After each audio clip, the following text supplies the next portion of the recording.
Good morning, my dear students. I welcome you all in this session, that is semester 2. Today we start with Learn Well English, lesson number 3.1.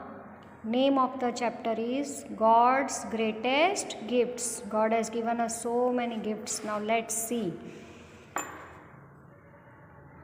which gifts we all are enjoying, that is given by God. Trees are God's greatest gifts to man. They are the largest living things on the earth. They live longer than any animal. We see many times so big trees since so long, so many years, the same tree is standing over there and with huge branches, leaves, always green. Many times we pass by the road, we see tall big trees.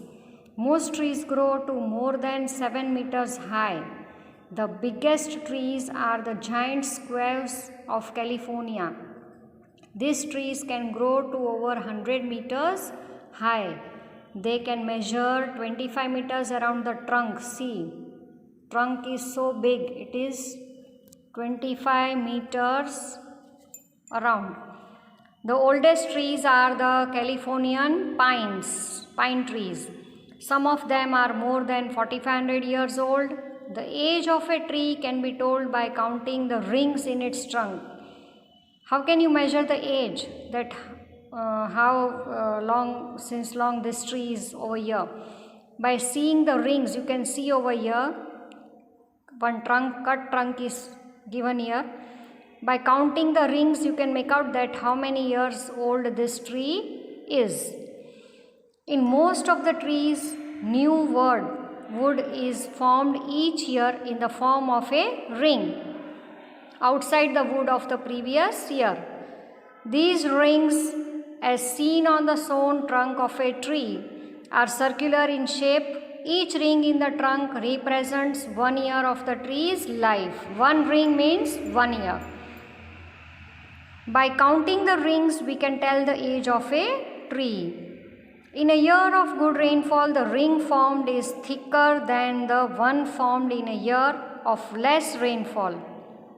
Thus, the rings of a tree can also serve as a chart of rainfall. When the rainfall is good, the ring is thicker, and when the rainfall is less, the ring of that particular tree is thin. From that we can make out that what was the measurement of the rainfall. Now let's see in brief how useful trees are for us. In fact, without trees, no life would be possible on this earth. It is difficult to imagine what a bleak world it would be. If there were no trees, we will not be able to survive. We get so many things from the trees. Men in olden days used wood for making their homes, rafts, canoes and weapons. They used it as a fuel to cook and to keep themselves warm. In addition to wood, man was dependent on trees for many other things also. He got from them fruits, nuts for his food. Leaves of the palm and other trees were used for thatching roofs.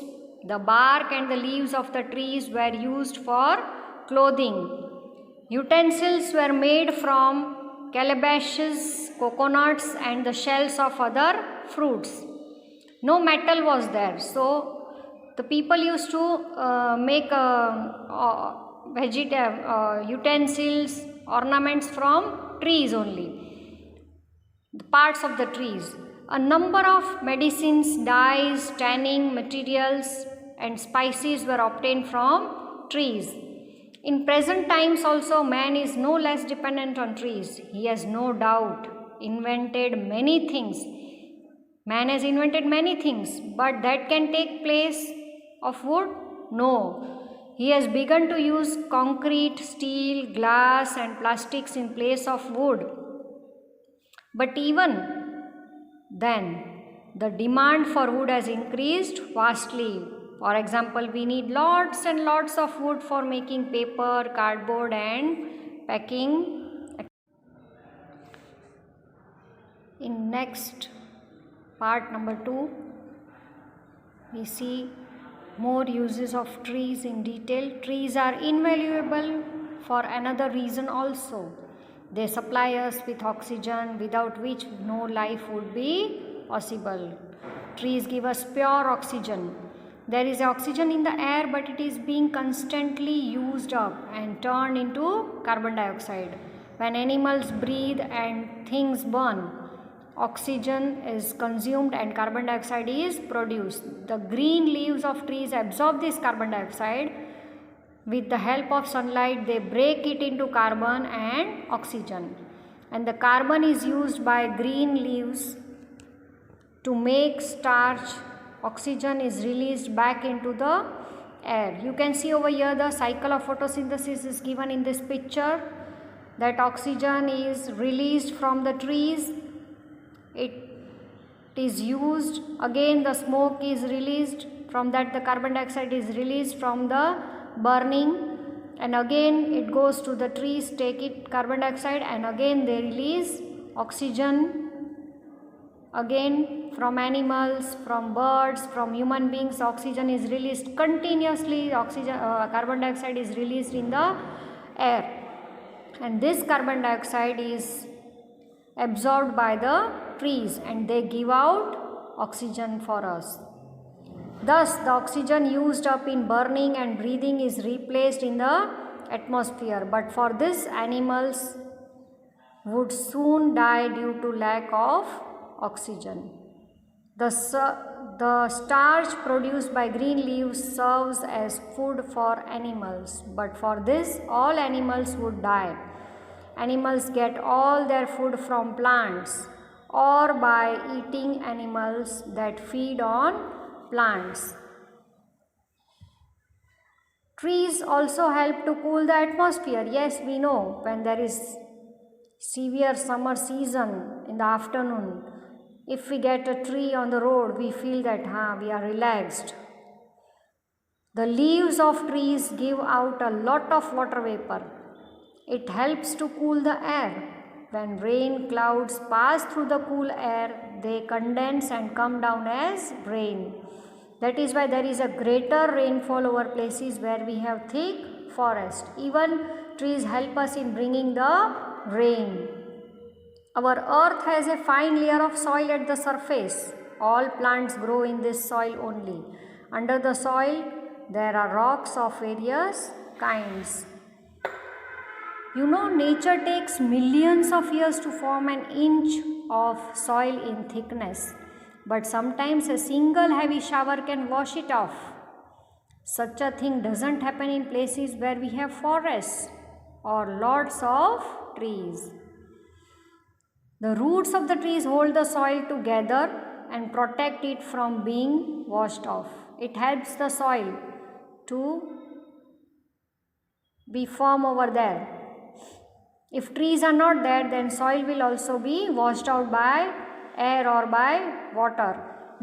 We value trees not only for their usefulness but also for their beauty. They refresh the eyes and bring peace to the mind.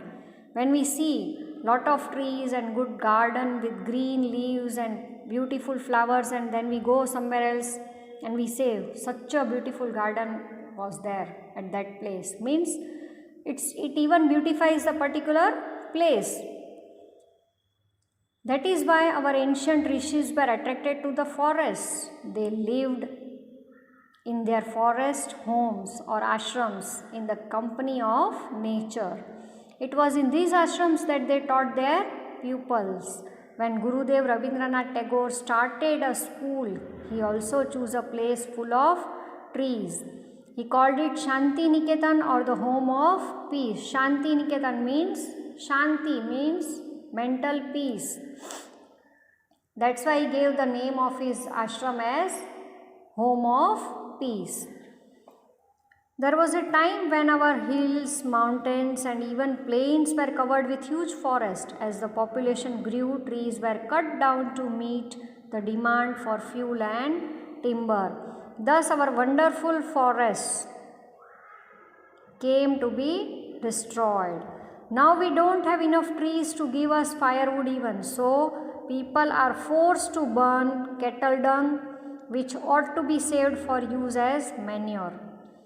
Cattle dung is a very necessary to maintain the fertility of the soil, and that we are using for burning purpose. Chemical fertilizers alone can't help. In many areas where only chemical fertilizers are used, the crop yields have started falling.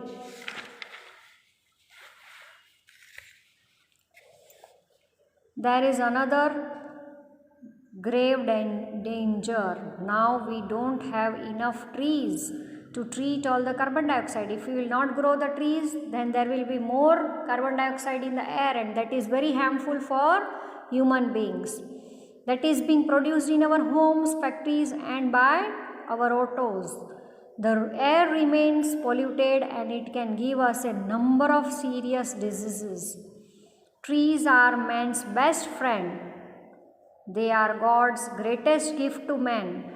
They are invaluable wealth of a nation. So we should always save trees, and we should take an oath that on our birthday we should not spend money on other artificial things, but we should give trees or plants as a gift to our friends, as well as on every birthday we should plant a new plant in any area where we are living.